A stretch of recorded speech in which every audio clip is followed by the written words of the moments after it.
একদিন একটি পুরনো বাড়ির ভেতরে একটি বিড়াল খুব ক্ষুধার্ত হয়ে ঘুরে বেড়াচ্ছিল। সারাদিন কিছু খেতে না পেয়ে তার চোখে মুখে ক্লান্তি আর বিরক্তি।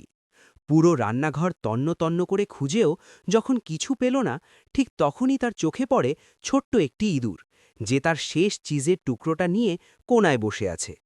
পুরনো অভ্যাসে বিড়ালের মাথায় একটাই চিন্তা আসে, আজ আর ছাড় নয়। সে দৌড়ে যায়, আর ইঁদুরটিও প্রাণপণে পালাতে শুরু করে। চেয়ার টেবিলের ফাঁক দিয়ে দৌড়াতে গিয়ে হঠাৎ ইঁদুরটি পিছলে পড়ে যায়। চিজটা হাত থেকে ছিটকে পড়ে যায় মেঝেতে। সেই মুহূর্তে পুরো পরিবেশ যেন থেমে যায়। বিড়ালটি কাছে এসে দাঁড়ায়। ইঁদুরটি ভয়ে চোখ বন্ধ করে ভাবে, এই বুঝি শেষ।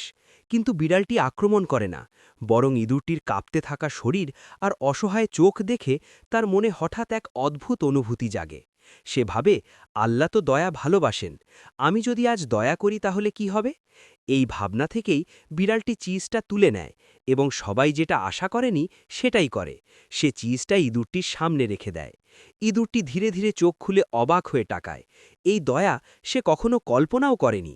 সেই দিন থেকেই বিড়াল আর ইঁদুরের চিরচেনা শত্রুতা ধীরে ধীরে বদলে যায়। তারা খাবার ভাগ করে খায়, একসাথে বসে থাকে। কিন্তু কিছুদিন পর বড় বিপদ আসে। ঘরের মালিক বিরক্ত হয়ে একটি ভয়ঙ্কর ফাঁদ পেতে দেয়। ইঁদুরটি প্রথমে সেটা দেখে ফেলে এবং বুঝে যায় এই ফাঁদে খুব সহজেই বিড়ালটি পড়তে পারে। সে চাইলে চুপচাপ পালিয়ে যেতে পারত, কিন্তু তার মনে পড়ে যায় সেই দিনের দয়ার কথা। সে দৌড়ে গিয়ে বিড়ালটিকে সতর্ক করে দেয়। ঠিক সময়ে বিড়ালটি থেমে যায় আর অল্পের জন্য বেঁচে যায়। তখন বিড়ালটি আকাশের দিকে তাকিয়ে গভীরভাবে উপলব্ধি করে, শক্তি মানে জুলুম নয়, শক্তি মানে দয়া। আর যে দয়া করে, আল্লাহ তার মর্যাদা বাড়িয়ে দেন।